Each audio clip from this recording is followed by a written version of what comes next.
सबसे पहले बात मिशन बंगाल की, जिसको लेकर जेपी नड्डा के घर पर बंगाल बीजेपी की कोर ग्रुप की बैठक शुरू हो चुकी है। अमित शाह, कैलाश विजयवर्गीय, दिलीप घोष, शुभेंदु अधिकारी, मुकुल रॉय, राहुल सिन्हा, शिव प्रकाश, अमित मालवीय बैठक में मौजूद हैं। तो इस बीच ये बड़ी खबर आ रही है, कोर ग्रुप की बैठक है जिसमें नामों पर मंथन किया जा रहा है, क्योंकि अब जल्द से जल्द लिस्ट जारी करनी है और इसी को लेकर ये मंथन सुबह से ही चल रहा है। आपको बता दें कि इसमें तमाम वो लोग मौजूद हैं बीजेपी की ओर से जिनसे सजेशन मांगे जा रहे हैं, सुझाव मांगे जा रहे हैं उम्मीदवारों के नाम पर। यह मंथन अब से कुछ ही देर पहले शुरू हुआ। बीजेपी अध्यक्ष जेपी नड्डा के घर पर यह बैठक अब से कुछ ही देर पहले शुरू हुई। गृह मंत्री अमित शाह भी इस बैठक में मौजूद हैं। इसके साथ ही वो प्रमुख चेहरे जो बंगाल में इस वक्त बीजेपी की रणनीति को आगे बढ़ा रहे हैं वो भी इस मीटिंग में शामिल है। शाम को केंद्रीय चुनाव समिति की बैठक होनी है, तो ताबड़तोड़ बैठकों का दौर सुबह से ही चल रहा है। और ऐसा है इसलिए क्योंकि बंगाल चुनाव बेहद नजदीक है, तारीखों का ऐलान हो चुका है। ऐसे में अब नामों पर मंथन किया जा रहा है। टीएमसी और बीजेपी दोनों खेमों में उम्मीदवारी की सूची पर कसरत चल रही है। बीजेपी की आज शाम केंद्रीय चुनाव समिति की बैठक है जिसमें प्रधानमंत्री नरेंद्र मोदी भी मौजूद होंगे। लिस्ट तो टीएमसी की भी फाइनल बताई जा रही है। इंतजार हो रहा है कि बीजेपी के उम्मीदवारों के बारे में ज्यादा से ज्यादा इनपुट मिल जाए ताकि वक्त रहते अगर बदलाव करने हो तो वो भी किए जा सके।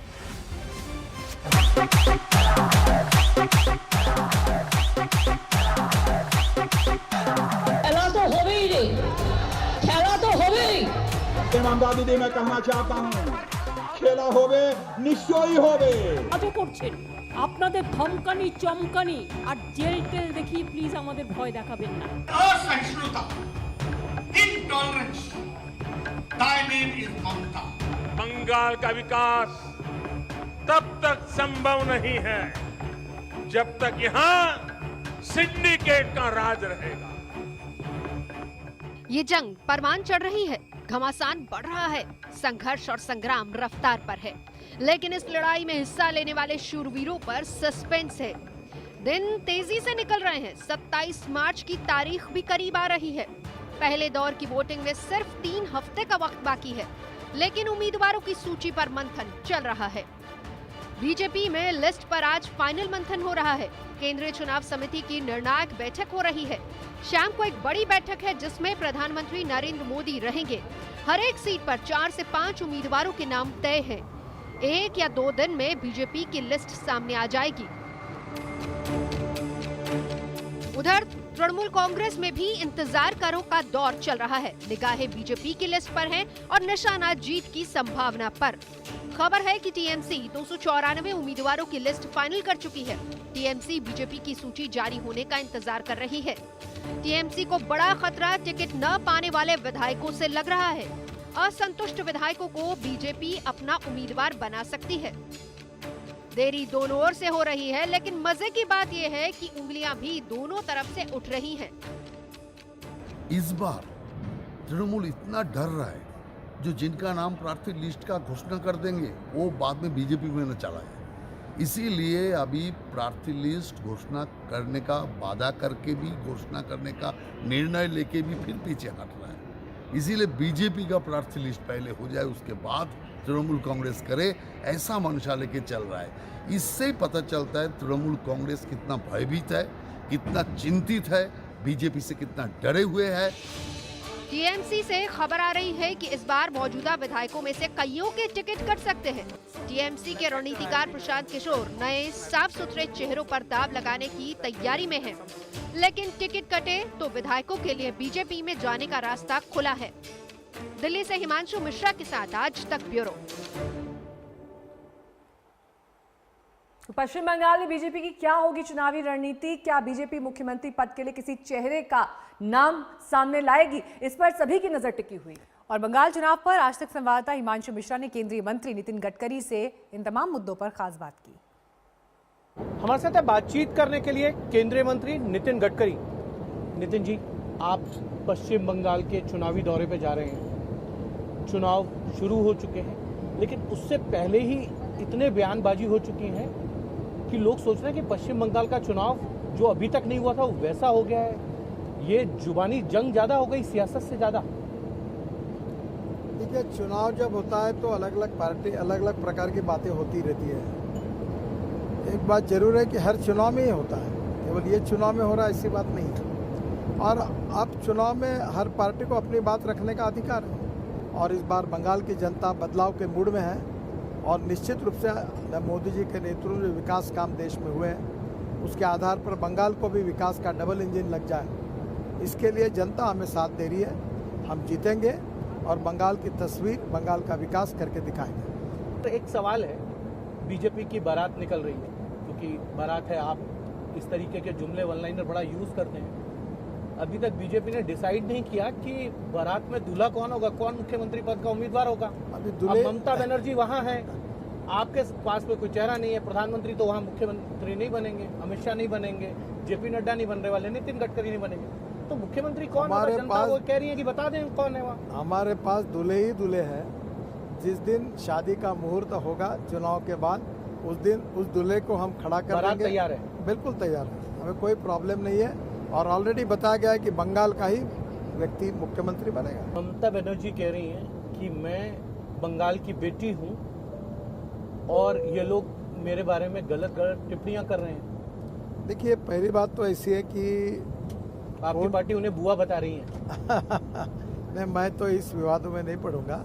मैं इतना ही कहना चाहूँगा कि जात, पंथ, धर्म, भाषा, सेक्स, किसी के आधार पर कोई डिस्क्रिमिनेशन हमारी पार्टी कभी करती नहीं।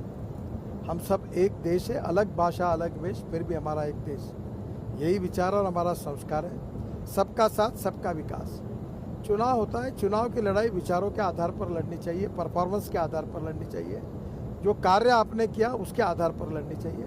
मोदी जी के नेतृत्व में हमारी भारत सरकार में जो काम हमारी सरकार ने किया, जो 50 साल में नहीं हुआ वो जो 5-6 साल में करके दिखाया, उसी आधार पर अगर बंगाल में बीजेपी को अवसर मिलता है तो आज बंगाल बहुत पिछड़ा हुआ है।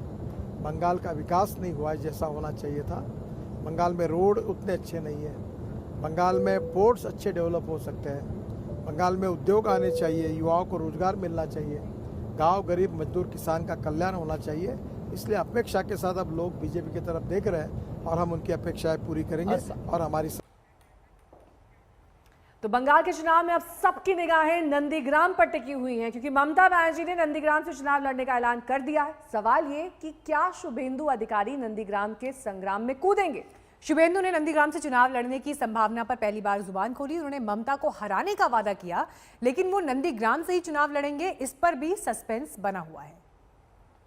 আমি নন্দীগ্রামে মমতা বন্দ্যোপাধ্যায়কে হারাবো, আপনারা নিশ্চিত থাকুন, হারাবো। আমি আমাকে দল প্রার্থী করলেও হারাবো সরাসরি, অন্য কাউকে প্রার্থী করলেও আমি পদ্ম ফুল ফুটাবো, দায়িত্বটা আমার।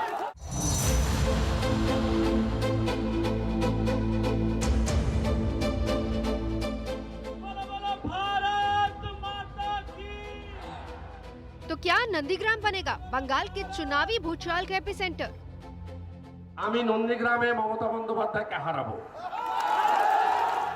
क्या नंदीग्राम से खुलेगा बंगाल के राजनीतिक इतिहास का नया अध्याय? হারাবো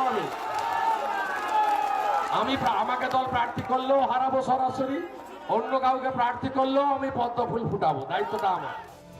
क्या बीजेपी के लिए बंगाल का अमेठी भी साबित हो सकता है नंदीग्राम?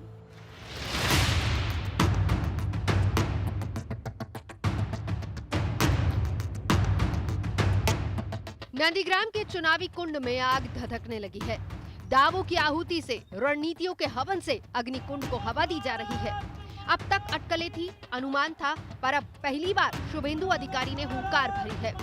टीम ममता को सीधे मैसेज भेजा है कि नंदीग्राम की लड़ाई का तो उन्हें भी इंतजार है। আমি নন্দীগ্রামে মমতা বন্দ্যোপাধ্যায়কে হারাবো, আপনারা নিশ্চিত থাকুন, হারাবো। আমি আমাকে দল প্রার্থী করলেও হারাবো সরাসরি, অন্য কাউকে প্রার্থী করলেও আমি পদ্ম ফুল ফুটাবো, দায়িত্বটা আমার। शुभेंदु जीत का दम भर रहे हैं, लेकिन खुद उनका ये बयान बता रहा है कि नंदीग्राम में ममता से उनकी लड़ाई का रास्ता अभी साफ नहीं हुआ है। नंदीग्राम के अखाड़े में वो खुद उतरेंगे, इस पर गारंटी के साथ कुछ भी नहीं कहा जा सकता। उनका नाम फाइनल हो भी गया हो तब भी इसका ऐलान तो पार्टी फोरम से ही होगा।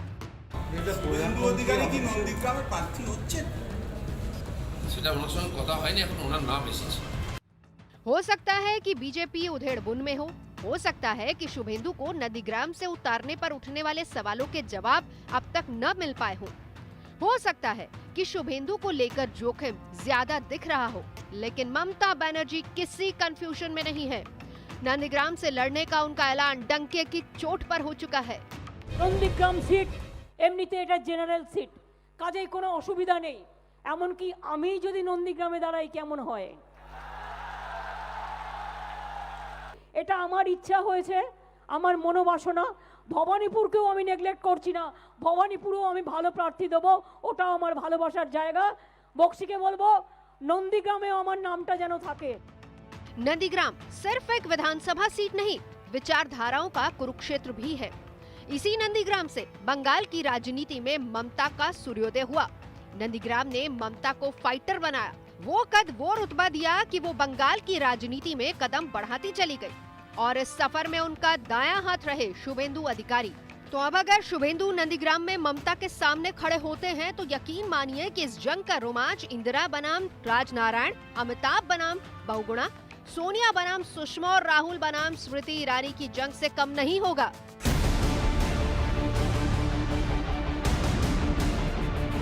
मिदनापुर से शाहजहां अली के साथ आज तक ब्यूरो।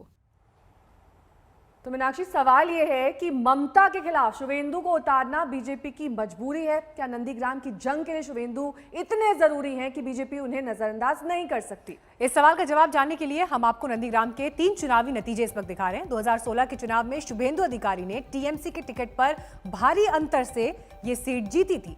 शुभेंदु को 60% से ज्यादा वोट मिले थे। दूसरे नंबर पर रहे सीपीआई को सिर्फ 26.5% वोट मिले। बीजेपी 5.5% के करीब रही। 2011 में भी नंदीग्राम सीट टीएमसी नहीं जीती, लेकिन तब उम्मीदवार मुस्लिम था। टीएमसी की फिरोजा बीबी को 60% से ज्यादा वोट मिले। 2006 में भी इस सीट पर सीपीआई के मुस्लिम उम्मीदवार इलियास मोहम्मद को जीत मिली। टीएमसी उस चुनाव में 3% वोट के अंतर से हार गई। तो इन नतीजों का मतलब ये निकाला जा सकता है कि नंदीग्राम मुस्लिम वोटर्स के दबदबे वाली सीट है और अगर ममता ने यहां से लड़ने का फैसला किया तो मुस्लिम वोटर्स का ध्रुवीकरण होना तय है।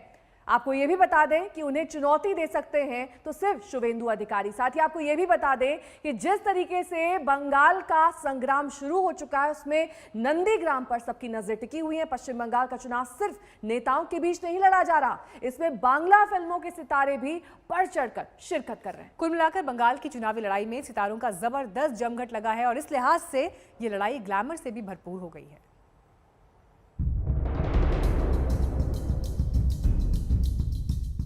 पश्चिम बंगाल की सियासत में फिल्मी सितारों का आना जारी है। ताजा नाम है सायंतिका बनर्जी का। सायंतिका ने टीएमसी का दामन थामा है। मैं दीदी के साथ थी पहले भी। आज आप कह सकते हैं कि ऑफिशियली मैंने साथ दिया है। दीदी के साथ रहने के लिए मैं ऑफिशियली अपना नाम तृणमूल कांग्रेस में मेरा लिखा जाएगा। सायंतिका फिल्मी सितारों की उस लंबी फेहरिस्त का ताजा हिस्सा हैं, जिन्होंने पश्चिम बंगाल के गर्मागर्म चुनावी संग्राम का हिस्सा बनना स्वीकार किया है। Noto bar not out film से चर्चित सायोनी घोष भी हाल ही में टीएमसी में शामिल हुई हैं। महीने भर पहले बांग्ला एक्ट्रेस सायोनी तब सुर्खियों में आई थी जब मेघालय के पूर्व राज्यपाल तथागत रॉय ने उनके खिलाफ केस दर्ज कराया था। तथागत रॉय ने एक मीम साझा करने पर सायोनी पर धार्मिक भावना को आहत करने का आरोप लगाया था। टीएमसी से जुड़ने वालों में कौशानी मुखर्जी भी शामिल है। कौशानी सोशल मीडिया में काफी सक्रिय है और इंस्टाग्राम पर उनके 1.5 मिलियन से ज्यादा फॉलोअर्स हैं।